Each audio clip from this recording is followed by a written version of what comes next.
Halo sahabat Kapas, berjumpa kembali bersama saya Pendeta Widodo Purwanto dan saya Febriani Rey dalam program Kapas. Keluarga Allah pasti akan ke surga. Kami senang Anda boleh bergabung kembali dengan kami dalam program yang menyajikan diskusi seputaran pernikahan dan rumah tangga untuk membantu keluarga Kristen bahagia di dunia ini dan tentunya bersiap ke surga. Dan kali ini kita akan membahas satu topik yang sangat menarik dan tidak kalah penting dari topik-topik yang lain dengan judul menjinakkan amarah. Usai berlibur di Pangkal Pinang, jangan lupa ucapkan sayonara. Bila amarah itu datang, coba jinakan dengan segera. Lantas bagaimana suami dan istri bisa menjinakkan amarah dalam rumah tangga?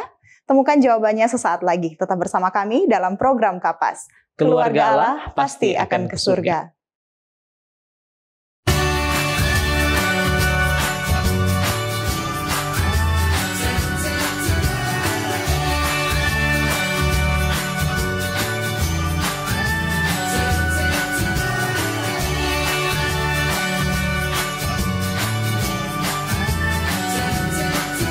Saksikan selalu program Keluarga Allah Pasti ke Surga setiap Kamis pukul 18 waktu Indonesia Tengah di YouTube channel Cornelius Media, Bridge to the Truth. Kembali bersama kami dalam program Kapas dan untuk membahas topik yang sangat penting, saat ini sudah hadir bersama kami di studio Cornelius Media narasumber kita, yaitu keluarga Pendeta Doringin Sumlang. Pendeta Pearson Doringin M.Phil adalah seorang hamba Tuhan yang multitalenta dan memiliki banyak pengalaman dalam pelayanan. Saat ini beliau dipercayakan Allah melayani sebagai Direktur Departemen Pemuda Advent dan Komunikasi Gereja Masehi Advent Hari ke-7 Daerah Misi Minahasa Utara Bitung. Ibu Arlita Sumlang SPD juga adalah seorang wanita yang penuh semangat dan dedikasi dalam pelayanan. Dan kepada keluarga Pendeta Doringin Sumlang, Allah mengaruniakan 3 orang anak, yaitu Jason, Justin, dan Jade yang saat ini bersekolah di Unclub Adventist Laboratory. Keluarga ini adalah keluarga yang sangat bersahabat, keluarga yang rendah hati dan mau untuk berbagi. Ya, betul sekali Febriani. Langsung saja ya, tanpa berlama-lama kita sapa narasumber kita. Shalom Pendeta Pearson Doringin dan Ibu. Shalom. Apa kabar Pendeta dan Ibu? Amin. Baik, luar biasa. Sehat ya Pendeta? Sehat, puji Tuhan. Sehat, puji Tuhan. Senang sekali boleh berjumpa kembali dengan kami di studio Cornelius Media dan terima kasih sudah bersedia untuk menjadi narasumber di program Kapas. Kami tahu ada begitu banyak kesibukan, tapi sekali lagi terima kasih. Ya, sebelum kita berdiskusi Pendeta dan Ibu, mari kita tunduk kepala, kita satu di dalam doa. Terpujilah namamu ya Tuhan Allah kami, oleh karena Engkau baik di dalam kehidupan kami, memberi kami kesempatan untuk berjumpa kembali di dalam program Kapas Cornelius Media. Kami berdoa kiranya Tuhan akan menuntun kami semua di dalam berbincang-bincang agar apa yang kami perbincangkan boleh bermanfaat, membangun keluarga-keluarga Kristen untuk bahagia di dunia ini dan akan selalu bersedia ke surga. Terima kasih banyak Tuhan Engkau memberkati narasumber kami, keluarga Pendeta Doringin Sumlang. Di dalam nama Yesus kami sudah berdoa. Haleluya. Amin. Amin. Baik Pendeta Doringin dan Ibu, judul kita pada kali ini adalah menjinakkan amarah. Nah, kenapa topik ini penting untuk kita bahas? Apa tujuan kita membahas topik kali ini? Menjinakkan amarah. Silakan Pendeta atau Ibu. Baik, jadi kata menjinakkan ini biasanya dipakai untuk kalau ada keluarga yang memelihara hewan peliharaan, menjinakkan kucing di rumah, menjinakkan anjing yang ada di rumah dan lain sebagainya. Tetapi ini luar biasa oleh karena menjinakkan amarah. Betul. Ada salah satu psikolog dari Universitas Indonesia, dia katakan bahwa marah itu biasa. Tetapi kalau marah-marah itu luar biasa. Ya, jadi marah itu sebenarnya adalah hal yang biasa atau hal yang lumrah terjadi dalam kehidupan manusia. Tapi kalau sudah marah-marah, itu harus dijinakkan. Baik. Nah, sehingga hal yang kita harus buat ya di dalam menjinakkan amarah ini sangat penting untuk kita bahas oleh karena ini mempengaruhi akan sifat seseorang. Ya, jika tidak diatur dengan baik, kemarahan dapat menyebabkan kekerasan, ya, konflik, bahkan bisa merusak hubungan antar individu ataupun di dalam keluarga itu sendiri. Ya, dan menjinakkan amarah ini juga bertujuan, kalau kita bahas saat ini, bertujuan untuk memberikan pemahaman yang lebih baik tentang bagaimana kita bisa mengatasi ya cara atau kemarahan dengan cara yang sehat. Kira-kira seperti itu. Baik. Jadi luar biasa ya. Jadi kata menjinakkan saja ini berarti ada sesuatu yang liar. Iya. Yang harus dikendalikan. Betul sekali. Dan yang liar itu amarah ya. Iya, dalam hal ini amarah. Betul sekali. Dari, Nah, baik pendeta dan ibu, secara umum apakah yang dimaksud dengan amarah? Mungkin tadi sudah disampaikan dari pandangan seorang psikolog ya. ya, Beda marah dan marah-marah. betul. Kira-kira sebenarnya apa yang dimaksud dengan amarah? Silakan pendeta atau ibu. Baik, jadi amarah itu adalah bentuk emosi atau perasaan marah, kemarahan atau kemurkaan yang muncul dalam diri seseorang sebagai respons terhadap situasi atau peristiwa yang dianggap tidak menyenangkan atau tidak adil atau merugikan. Nah, amarah ini biasanya muncul ketika seseorang tuh merasa terancam atau dia merasa diabaikan atau tidak dihargai. Ya. Secara fisik, amarah ini bisa menyebabkan detak jantung yang meningkat, ada juga tekanan darah yang naik, pernafasan yang menjadi cepat atau dia lebih pendek, lebih dangkal, serta tubuh menjadi tegang. Dan di level ini ada yang lebih tinggi, amarah bisa mengarah pada tindakan yang lebih agresif, seperti mengeluarkan kata-kata kasar atau melakukan tindakan kekerasan. Baik. Ya, memang seperti apa yang dikatakan oleh Ibu Doreen tadi bahwa amarah ini bisa membawa dampak negatif dalam kehidupan manusia. Ya, jadi amarah ini akan mempengaruhi akan sikap dan sifat dari orang tersebut. Nah, apabila ini tidak dikendalikan, maka akan membawa dampak yang tidak baik dalam kesehatan fisik dan mental dari orang tersebut. Baik. Jadi seperti itu. Ya, selanjutnya. Baik, iya. Terima kasih pendeta dan ibu. Nah, kalau begitu apa faktor yang menyebabkan sehingga amarah ini muncul dalam rumah tangga, pendeta atau ibu? Silakan. Iya. Jadi memang kalau sudah lebih spesifik ke dalam rumah tangga, itu berarti hubungan antara suami istri, ataupun di dalam ruang lingkup keluarga itu ada siapa orang terdekat, Nah, ada banyak penyebab yang dapat mendorong kemarahan dalam rumah tangga, Yang pertama adalah mungkin hubungan komunikasi yang tidak terlalu efektif antara satu dengan yang lainnya. Kami banyak mengalami hal tersebut, ya kan? Hanya mungkin ketika ada dalam satu tempat pekerjaan atau ada kegiatan-kegiatan tidak menyampaikan ada di mana, ya kan? Sudah bisa jadi satu apa? Miskomunikasi, ya kan? Akan muncul praduga, padahal mudah saja sebenarnya, ya kan? Sampaikan saya ada di sini dalam kegiatan ini, tapi mungkin karena kesibukan dan lain sebagainya, kelalaian, sehingga sudah ada tanggapan-tanggapan negatif dari pasangan seperti itu. Dan terkadang juga itu jadi dalam keluarga kami. Jadi komunikasi yang buruk itu akan menjadi salah satu penyebab kemarahan. Yang kedua, perbedaan pandangan. Perbedaan pandangan. Jadi ada kita tahu kan dalam keluarga itu dari latar belakang yang berbeda-beda, dari budaya yang berbeda-beda. Jadi ketika ada pandangan-pandangan yang ya tidak tidak sejalan, maka itu juga akan memicu amarah, ya. Kemudian ini juga masuk masalah keuangan atau finansial, ya. Jadi ketika kalau kita lihat ya pasca pandemi kemarin banyak yang PHK, banyak keluarga yang bahkan bisa terjadi perceraian, ya, oleh karena keberadaan ekonomi mereka atau financial mereka yang tadinya dengan penghasilan yang cukup baik, ketika menurun dan bahkan sampai sudah tidak ada penghasilan, nah itu menjadi pemicu juga di dalam kemarahan dalam keluarga. Mungkin seperti itu. Jadi itu ya yang menyebabkan atau faktor penyebab ya dari kemarahan itu muncul dalam kehidupan rumah tangga.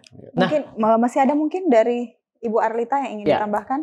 Ya, mungkin di sini adalah kesehatan mental atau masalah emosional anggota keluarga. Jadi jika salah satu anggota keluarga mengalami masalah, misalkan kesehatan mental atau masalah di emosional, seperti depresi atau kecemasan, Nah, hal ini dapat menyebabkan ketegangan dan kemarahan di dalam rumah tangga. Juga ada perbedaan temperamen, kepribadian antara suami, baik istri. Jika anggota keluarga ini memiliki kepribadian atau temperamen yang berbeda, di sini dapat menyebabkan konflik dan juga kemarahan. Baik. Di situ ada stres dan juga pekerjaan atau tugas yang lain ya, yang ada di luar rumah tangga. Jadi jika salah satu anggota keluarga mengalami stres atau stres dari pekerjaan atau tugas di luar rumah tangga, ini dapat memicu kemarahan atau ketegangan di dalam rumah tangga. Iya, yang terkadang itu memang terjadi ya. Ada masalah di kantor, ya kan? Tekanan mungkin dari atasan atau oleh karena pekerjaan yang begitu menumpuk. Ya. Ya, ketika tiba di rumah, dibawa di rumah, sehingga sesuatu yang tidak diharapkan terjadi oleh karena mood yang marah-marah dari kantor dan lain sebagainya dibawa ke rumah. Makanya terkadang kan kita sampaikan kalau dalam seminar-seminar rumah tangga, masalah di laut jangan bawa di darat. Betul. Atau sebaliknya. Jadi kalau ada masalah-masalah yang terjadi sehubungan dengan pekerjaan di kantor dan lain sebagainya, tidak usahlah bawa ke rumah. Tinggalkan saja di kantor agar supaya tidak memicu terjadinya kesalahpahaman bahkan sampai pada yang marah-marah. Baik. Jadi itu penyebab ya. Iya. Ada orang yang bilang orang lapar itu cepat marah. Apakah itu salah satu faktor, Pendeta? Bisa juga, ya, bisa juga. Jadi itu juga kan pemicu. Kalau memang dia dalam keadaan kondisi yang ketika secara fisik ya dia telat makan atau ya asam lambung naik. Ya. Tapi puji Tuhan sekarang kita kenyang ya, Pendeta. Aman. Praise the Lord. Nah, mungkin ini hanya keingintahuan saya, Pendeta. Ya. Kira-kira ada tidak penelitian siapa yang lebih suka marah-marah? Suami atau istri? Atau ini bergantung kepada kepribadian atau karakter dari masing-masing? Kira-kira apa ada penelitian yang menyebut, oh istri ternyata yang lebih suka marah-marah, oh suami? Silakan. Tadi sempat disinggung oleh Ibu ya, perbedaan temperamen. Ya. Ya kan, kita bisa juga lihat ke belakang, dia itu tipenya seperti apa? Istri yang sanguin, atau pragmatik, atau kolerik, dan lain sebagainya. Jadi kalau saya mungkin bisa memberikan jawaban tergantung, depend on ya, tergantung. Kalau saya mau bilang, oh istri, itu mungkin terlalu egois ya, karena saya juga sebagai suami ada juga itu ya, tapi marah yang seperti apa, ya kan, seperti itu. Kalau sudah marah-marah, nah ini sudah akan masuk ke hal yang negatif seperti tadi. Jadi tergantung kalau saya. Baik. Bagaimana Ibu pandangannya? Ya, Betul, setuju ya? Kurang lebih sama gitu. Sama ya, tergantung kepada kepribadian ya. Jadi mungkin saya melankolik, cepat marah, cepat menangis ya, dan lain sebagainya. Ya betul sekali. Baik. Nah, puji Tuhan sejauh ini Pendeta Pearson Doringin dan sahabat Kapas kita sudah membahas tentang apa itu marah, emosi yang normal terjadi ya. Kemudian faktor penyebabnya serta mengapa diskusi dengan topik ini sangat penting untuk dibahas. Untuk menemukan cara bagaimana kita menjinakkan amarah di dalam kehidupan rumah tangga. Betul sekali Pendeta Doringin dan Ibu, kita akan jeda sejenak. Dan sahabat Kapas jangan beranjak dulu, sebab setelah ini kita akan membahas lebih jauh lagi tentang menjinakkan amarah. Kami akan kembali sesaat lagi dalam program Kapas. Keluarga Allah pasti akan ke surga. Tahukah Anda, buah adalah sumber vitamin dan antioksidan alami yang dapat meningkatkan metabolisme tubuh. Sayur memperlancar buang air besar dan dapat menurunkan risiko terkena berbagai penyakit kronis. Selalu mengonsumsi air mineral untuk menjaga keseimbangan cairan tubuh. Berolahraga dengan teratur dapat membantu kita mengendalikan berat badan. Selalu beristirahat yang cukup agar tubuh tetap sehat dan bugar. Jangan lupa untuk selalu menyaksikan program live di YouTube channel Cornelius Media, Bridge to the Truth.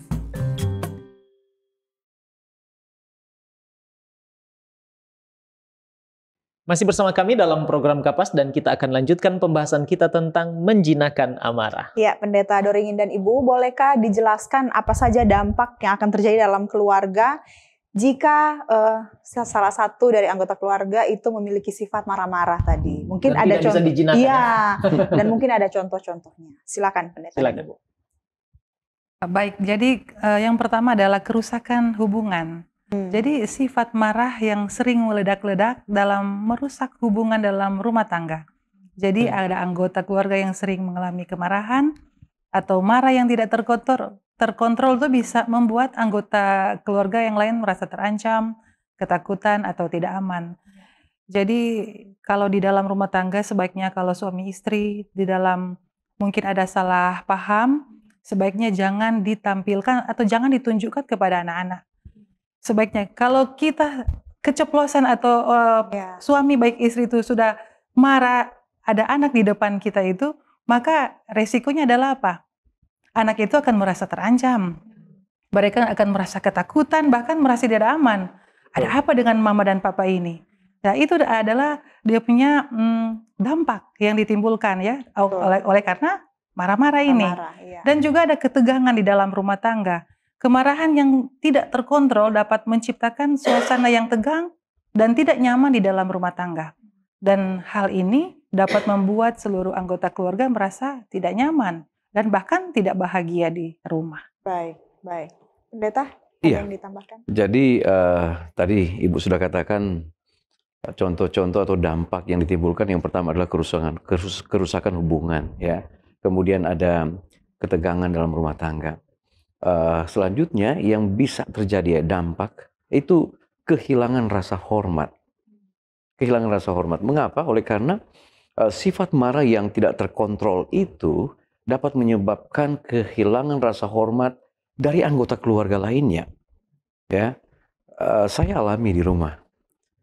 Ya, ini menyangkut juga pengalaman ketika situasi itu muncul. Ya. Ada pada saat kemarahan yang sudah tidak terkontrol.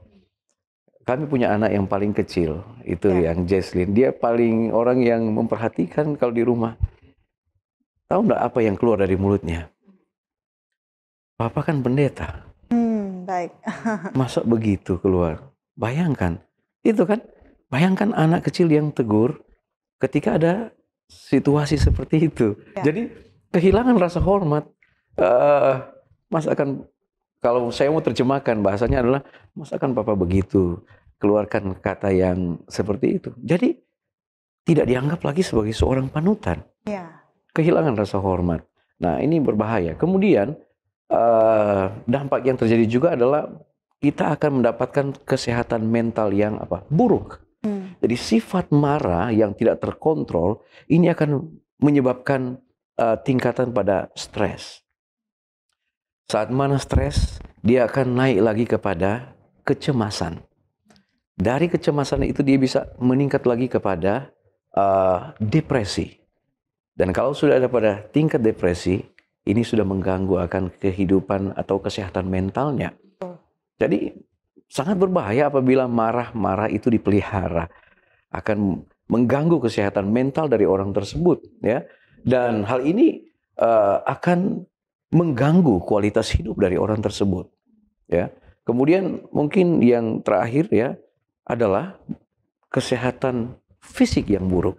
Ya. Ya, kenapa? Oleh karena dari banyak penelitian yang ada, kalau orang itu stres, marah, tadi sudah dijelaskan di awal, dia akan detak jantung akan cepat. Kemudian ini akan menyebabkan sakit kepala, dia akan menyebabkan sakit perut, ya, bahkan hipertensi, bahkan bisa sampai kepada stroke. Cuman karena marah-marah. Jadi ini dampak-dampak yang berbahaya apabila itu kita tidak kontrol ya secara dini, ya. Oleh karena itu penting ya bagi kita sebagai orang tua, pasangan suami istri untuk belajar mengelola sifat marah ya dengan cara yang sehat dan konstruktif agar dapat menciptakan satu lingkungan yang sehat dan harmonis di dalam keluarga. Baik. Seperti itu. Jadi saya setuju sekali, Tiani, apa yang disampaikan oleh Pendeta Doringin dan Ibu. Ya. Dan bahkan kalau ini tidak bisa dikendalikan, ini berujung ada yang kriminal, Iya, ada yang betul. perceraian, karena lama dipelihara ya sikap marah-marah Dan ini. tidak bisa dijinakan Iya, tadi. betul sekali. Nah, ada yang bilang pendeta dan ibu bahwa boleh marah asalkan tahu cara menyalurkannya, yaitu dengan cara yang tepat dan positif. Nah, bagaimana tanggapan pendeta dan ibu? Kalau boleh berbagi dengan sahabat Kapas, kira-kira apa sih cara yang positif dan tepat menyalurkan amarah bila itu Iya. datang? Silakan Baik. pendeta. Nah, dan kalau itu terjadi ya, bagaimana kita bisa mengolah amarah? Ya, ini menjadi satu tantangan bagi banyak orang, ya, termasuk kita, ya, yang ada di tempat ini. Ada beberapa hal yang bisa membantu kita untuk mengelola amarah, ya. Yang pertama adalah berolahraga. Oh.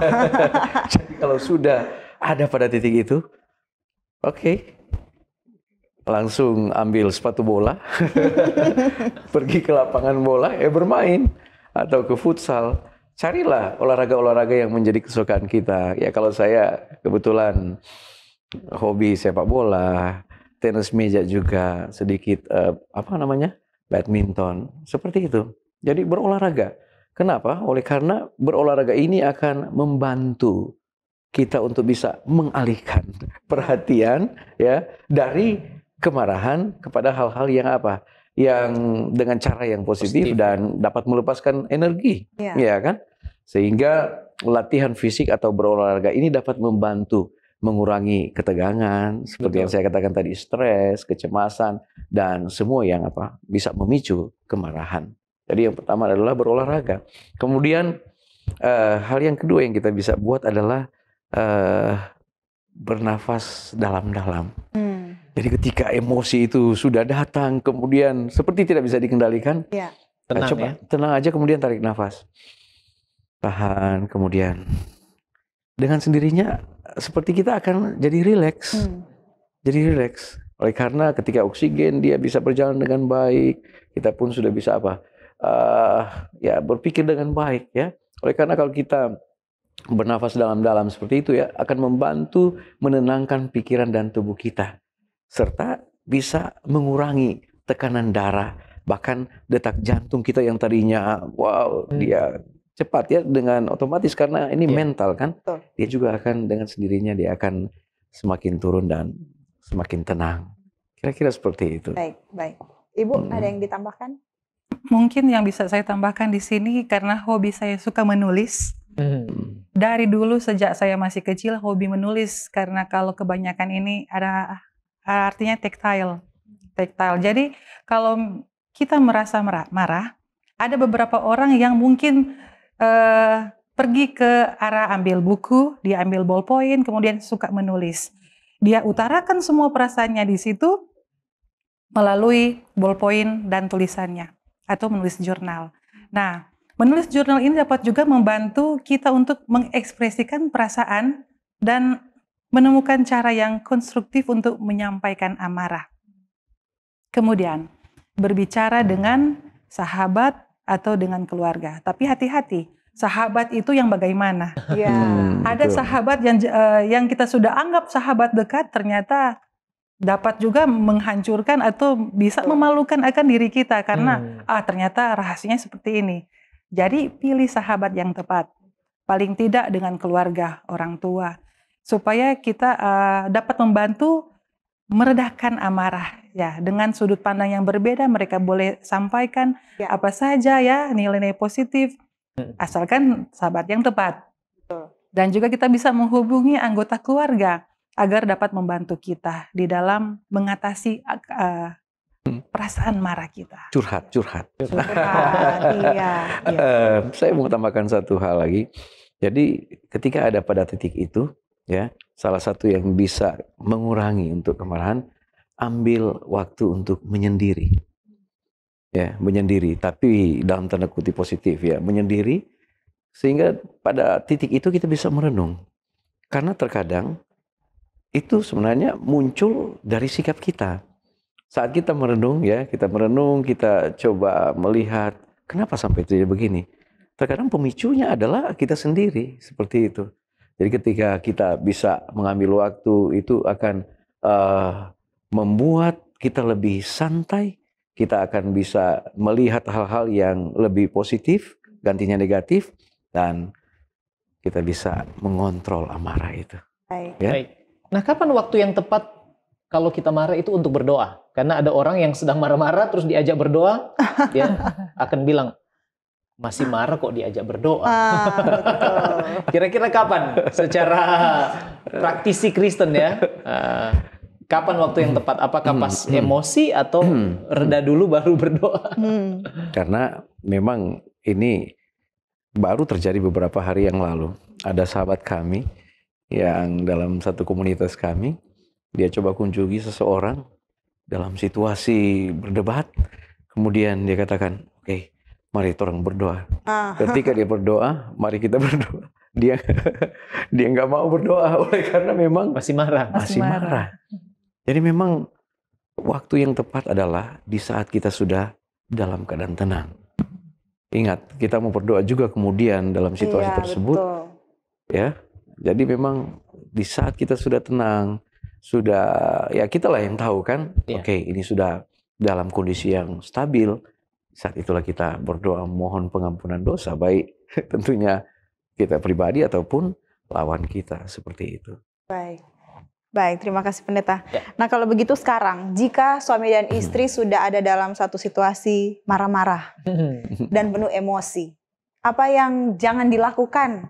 Jadi baik suami atau istri yang tidak boleh dilakukan ketika sudah dalam Betul, keadaan marah betul. dan penuh emosi, pendeta. Jangan ini harus Ya, yang tidak boleh dilakukan ketika sudah emosi berapi-api dan marah-marah. Baik. Apa pendeta dan ibu, silakan. Jadi yang pertama itu mengeluarkan kata-kata kasar atau menghina pasangan. Jangan ya. Jangan. Tidak baik mengeluarkan kata-kata kasar atau menghina pasangan saat sedang marah. Karena hal tersebut itu dapat melukai perasaan pasangan dan membuat masalah semakin buruk. Dan juga selain berkata kasar, memukul atau melakukan kekerasan fisik. Dan itu adalah bentuk yang tidak dapat diterima dalam satu hubungan di dalam suami istri. Bahkan ketika pasangan sedang marah. Jadi dihindari berkata-kata kasar dan juga memukul atau melakukan kekerasan fisik. Baik, pendeta? Iya, yang juga kita harus lakukan adalah kita jangan menjauhkan diri dari masalah itu kan, masalah. Jadi memang ketika ada ya harus dihadapi. Kemudian ketika pasangan sedang marah mungkin dapat membantu untuk menghindari konflik sementara waktu. Tetapi jika kita lakukan terus-menerus, justru hal ini akan membuat pasangan kita merasa diabaikan atau tidak dihargai. Ya. Kemudian menyalahkan pasangan secara penuh. Nah, ini sangat berbahaya. Tapi itulah sifat dari manusia ya, yang maunya menang sendiri. Ya kan? Nah ini menyalahkan pasangan secara penuh ini harus kita hindari. Kemudian mengabaikan perasaan dari pasangan. Ya paling tidak saat pasangan marah penting untuk mendengarkan dan menghargai ya perasaan mereka. Jangan mengabaikan perasaan pasangan atau meremehkan apa yang dia rasakan. Baik. Kira-kira itu poin-poin. Ada pendeta dan ibu yang marahnya itu diam. Jadi suami pulang rumah atau istri pulang rumah, pasangannya udah diam-diam, bentuk kemarahan. Kira-kira apa yang harus dilakukan? Kalau pasangan kita diam-diam, didekati tidak mau, diajak ngomong tidak mau, artinya marah. Kira-kira apa yang harus dilakukan? Tunggukah? Berarti penyaluran marahnya dalam sifat seperti itu, disalurkannya diam. Pak Pendeta sepertinya ini mengarah ke saya ini. Tidak, ini pengalaman mungkin banyak orang juga alami. Karena ini saya sering alami. Ya. Jadi kalau sudah ada pada titik itu, ya saya silent is gold ya. Jadi diam adalah emas. Tapi ketika saya diam, diajak bicara ya kan, saya diam ke dapur, jalan ini kan menghindari kan seperti muncul bahasa, "Hoi, ini robot atau?" Jadi ya akan ada pada titik di mana ketika pasangan saya sudah menanggapi seperti itu, oke berarti ini sudah bisa untuk masuk. Waktunya Kenapa? Oke, ada apa sebenarnya? Ya. Oke, jadi ada udang di balik. Nah, seperti itu. Jadi ketika sudah ada tanggapan dari istri, baru saat itu saya, oke, begini-begini. Kenapa sudah jam begini dan seterusnya belum begini? Itu kan maunya kita kan seperti itu. Padahal beliau juga ada pekerjaan lain yang diselesaikan. Seperti itu. Berarti kebanyakan istri ya yang suka diam-diam marah ya. Kan sesuai pengalaman tadi. Iya, sesuai pengalaman. Berarti pengalaman saya juga. Dan Baik. hal itu menurut saya pendeta ya, itu adalah hal yang normal barangkali ya. Wanita suka diam, pendam, tapi setelah itu kemudian mengkomunikasikan apa yang dia rasakan dan alami. Jadi tidak boleh mungkin prianya yang gantian marah. Iya, jangan Justru akan membalas memicu, lah ya. gitu Betul ya. sekali. Baik, puji Tuhan, terima kasih Pendeta Doringin dan Ibu untuk apa yang sudah disampaikan, informasi, berbagi pengalaman Iya. yang saya percaya ini bermanfaat. Betul. Jadi jangan kita tabu untuk membicarakan hal-hal yang terjadi di dalam keluarga kita, yang mungkin kita dalam proses mengembangkan kepada keadaan yang lebih baik Lebih baik. lagi ya. Betul, betul. Dan ini sangat bermanfaat. Sahabat Kapas, jangan beranjak dulu, tetap bersama kami dalam program Kapas.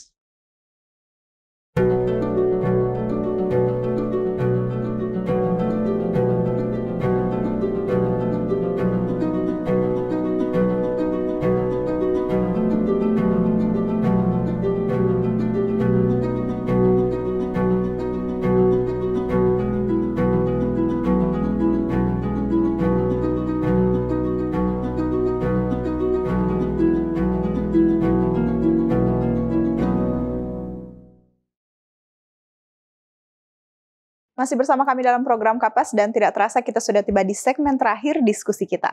Dan menarik sekali ya perbincangan kita dengan Betul. narasumber kita, keluarga Pendeta Doringin Sumlang. Iya. Pendeta dan Ibu, langsung saja, tips apa yang harus dilakukan suami atau istri ketika pasangannya marah-marah? Silakan Pendeta. Dalam tanda kutip ini bagaimana cara menjinakkan? Iya, betul. Iya. Baik, jadi salah satu cara terbaik untuk menjinakkan amarah adalah dengan berbicara dengan baik. Jadi cobalah untuk berbicara dengan suami atau istri secara tenang dan bicara dengan perasaan, dengan jelas. Jadi jangan kalau menjinakkan amarah itu jangan tanya sama kasar ya. Jangan terlalu tegang, tapi harus dengan perkataan yang tenang dan juga pelan. Jangan meninggi. Jadi harus berbicara dengan baik. Kemudian menyampaikan perasaan dengan jujur. Ya. Coba untuk menyampaikan perasaan baik suami atau istri dengan jujur dan terbuka. Jadi tanpa menuduh atau menyalahkan pasangan. Dan fokuskan pada perasaan dan bagaimana kita merespon situasi itu. Kemudian mencari solusi bersama. Setelah berbicara tentang perasaan, mari coba untuk mencari solusi bersama. Kira-kira berpikir positif atau berusaha untuk mencari solusi itu dapat menguntungkan bagi kedua belah pihak. Ya. Jadi itu yang tips yang mungkin saya bisa bagikan. Baik. Pendeta? Ya, ada juga yang bisa digunakan ya tips untuk ya kita mencegah amarah dengan teknik relaksasi ya. Ya, saya biasanya bersama dengan ibu ya, kalau sudah ada pada titik ini, sudah sumpah, setelah selesai tadi kan sudah berbicara dengan baik, kemudian sudah sampaikan perasaan dengan jujur, kenapa ya kami ke mall, kemudian adakan apa di sana teknik apa relaksasi, relaksasi untuk peredaran darah dan lain sebagainya. Ya itu bermanfaat juga. Kemudian hal yang lain adalah melakukan kegiatan yang menyenangkan. Apa yang menjadi kesukaan dari pasangan, ya kan? Ada kan di saat hal seperti itu. Jadi saat mana sudah terjadi hubungan yang baik, sudah ada komunikasi yang baik, lakukan hal yang menyenangkan. Nah, jalan-jalan di mall, walaupun nggak akan beli, ya kan? Ya. Lihat-lihat saja ya sudah senang kan seperti itu. Lihat restoran yang pernah mungkin di saat masih pacaran, kenangan ya. Iya. Pergi ke tempat tersebut, kemudian cerita yang terjadi di waktu-waktu yang lalu kan, kemudian tingkatkan komunikasi. Itu yang paling penting. Seperti di awal kan sudah disampaikan bahwa komunikasi ini sangat penting di dalam keluarga. Ketika komunikasi putus, maka inilah pemicu salah satu pasangan akan apa? Akan marah. Nah, kalau komunikasi kita sudah baik, ya sudah ingat kan, oh kalau begini dia akan marah. Cepat-cepatlah angkat telepon atau WA, ya kan. Sekarang kan sudah mudah dibanding zaman dulu, ya kan. Tingkat kepercayaan pasangan itu akan semakin baik ketika kita bangun komunikasi, ya. Itu salah satu tips. Dan mungkin yang terakhir, kalau memang sudah ada pada taraf yang ya setiap hari marah. Setiap hari, ya intensitasnya tidak berkurang, tetapi malahan lebih banyak. Nah, itu sudah harus cari bantuan ahli, ya, khusus ada ya psikolog atau orang-orang yang bisa memberikan solusi, ya, edukasi yang baik di dalam bisa mengurangi akan kemarahan dalam kehidupan keseharian seperti itu. Betul sekali, ya. Iya, terima kasih Pendeta dan Ibu. Itu tadi tips yang sudah dibagikan untuk kita semua. Dan kemudian sekarang Pendeta dan Ibu, apa yang Alkitab atau Roh Nubuat katakan tentang amarah dalam rumah tangga dan bagaimana mungkin ada cara untuk menjinakkannya? Silakan. Baik, jadi memang ada banyak sekali ayat-ayat Alkitab yang mengajarkan bagaimana cara agar kita bisa keluar dari amarah, ya.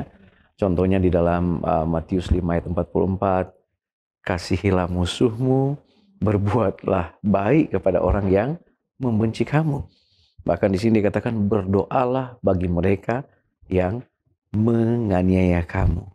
Jadi memang ya itulah yang harus dilakukan. Alkitab sudah mengatakan bahwa kita harus kasihi musuh kita. Seberapa banyak kali kita harus lakukan? Ya, seberapa banyak kali dia marah, kita harus lakukan hal tersebut. Oleh karena ini adalah satu perintah yang harus kita lakukan sebagai orang-orang Kristen, menjadi teladan bagi banyak orang, ya kan? Kemudian di dalam Yakobus 1 ayat 19, setiap orang harus cepat mendengar, lambat bicara, dan lambat marah. Nah, ini sangat penting untuk kita buat untuk 3 tahapan ini. Cepat mendengar, lambat berbicara, dan lambat marah. Kalau kita terkadang kebalik, marah dulu, iya kan? Dan seterusnya. Nah, ini sesuai dengan teks Alkitab di dalam Yakobus 1 ayat 19 ini, ya kita harus lakukan hal tersebut sehingga bisa memampukan kita. Ini orang-orang Kristen, keluarga-keluarga Kristen, betul. Ya kan? Keluarga yang akan ke surga. Ya kita harus tinggalkan amarah, ya kan? Betul. Seperti itu. Ada lagi ayat Alkitab dari Ibu? Baik, di dalam Efesus 4 ayat 27, janganlah kamu memberikan tempat bagi iblis. Jelas sekali ayat ini mengajarkan bahwa amarah dapat memberikan kesempatan bagi iblis untuk bekerja dalam hubungan suami istri. Dan ayat yang terakhir ada di dalam 1 Tesalonika 4 ayat 4. Hendaklah setiap orang dari kamu tahu bagaimana ia harus menguasai tubuhnya dalam kekudusan dan hormat. Ayat ini mengajarkan bahwa kita harus mengendalikan emosi kita dan bertindak dengan hormat dalam hubungan suami dan istri. Baik. Puji Tuhan, terima kasih sudah banyak ayat yang boleh dibagikan kepada kita mengenai bagaimana menjinakkan amarah. Dan sebagai penutup, kesimpulan dari diskusi kita tentang menjinakkan amarah, silakan Pendeta dan sekaligus dengan closing statement. Iya. Baik, amarah dalam rumah tangga dapat menjadi masalah yang merusak hubungan suami istri jika tidak ditangani dengan tepat. Namun dengan mengenali penyebab amarah dan mengambil langkah-langkah untuk menjinakkan emosi, kita dapat menciptakan hubungan yang sehat dan bahagia dengan pasangan kita.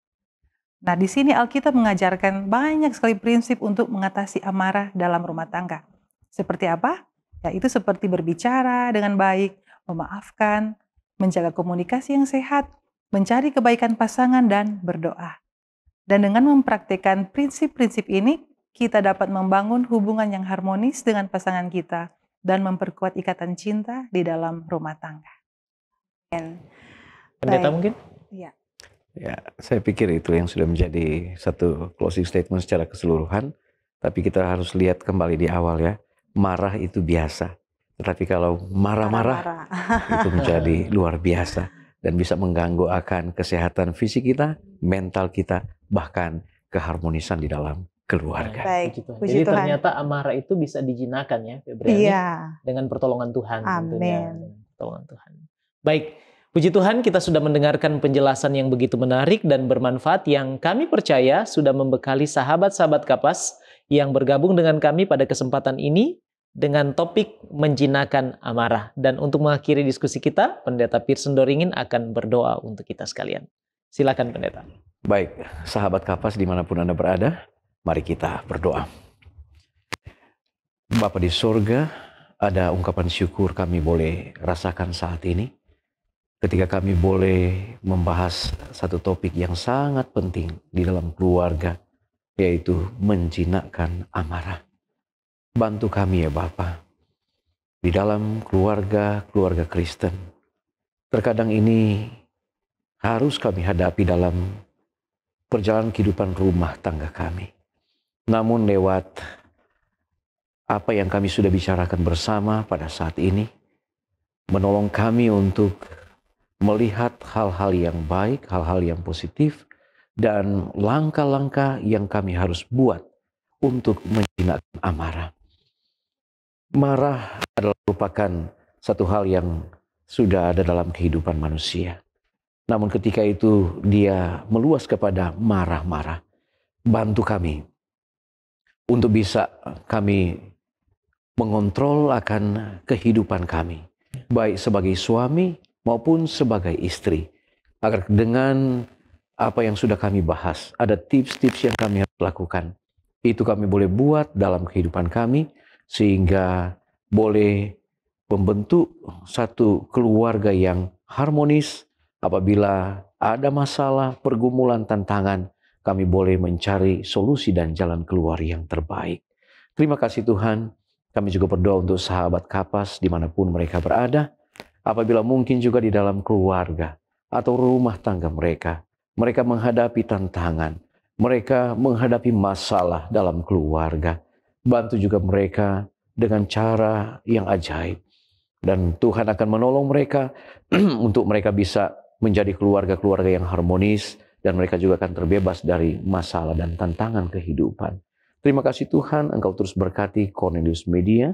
Dan biarlah lewat Cornelius Media banyak hal yang kami boleh dapatkan. Dan Tuhan juga akan memberkati semua kru yang bertugas. Dan keluarga Widodo Ray juga Tuhan akan selalu berkati dengan berkat-berkat Tuhan di dalam pelayanan mereka di tempat ini. Terima kasih Tuhan Yesus. Ini menjadi doa dan permohonan kami. Ampuni dosa dan kesalahan kami. Dalam nama Yesus kami sudah berdoa. Haleluya. Amin. Amin. Sekali lagi terima kasih Pendeta Pearson Terima kasih Doringin Pendeta dan Ibu Arlita Doringin Sumlang yang sudah menjadi narasumber yang menginspirasi kita semua. Dan doa kami adalah Tuhan akan selalu memberkati pendeta bersama dengan ibu dan juga anak-anak dalam tugas pelayanan kepada Tuhan dan juga dalam kehidupan rumah tangga.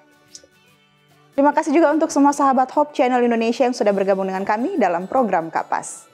Dengan demikian berakhir sudah kebersamaan kita, dan kalau sahabat Kapas merasa diberkati, jangan lupa untuk subscribe, like, dan bagikan kanal YouTube Cornelius Media. Dan jangan lupa untuk bergabung kembali dengan kami dalam program yang sama pada episode selanjutnya. Terima kasih juga atas kesetiaan Anda bergabung dengan kami, Cornelius Media. Jangan lupa untuk terus ikuti program menarik lain dari kami, dan pastinya Anda akan terus diberkati. Menjadi sahabat Kapas, kita belajar bersama, kita bertumbuh bersama, kita bahagia bersama, dan kita bersiap ke surga bersama, sebab keluarga Allah pasti akan ke surga. Saya Pendeta Widodo Purwanto. Dan saya Febriani Ray bersama dengan narasumber kita, keluarga Pendeta Doringin Sumlang. Sampai jumpa lagi dan salam Kapas.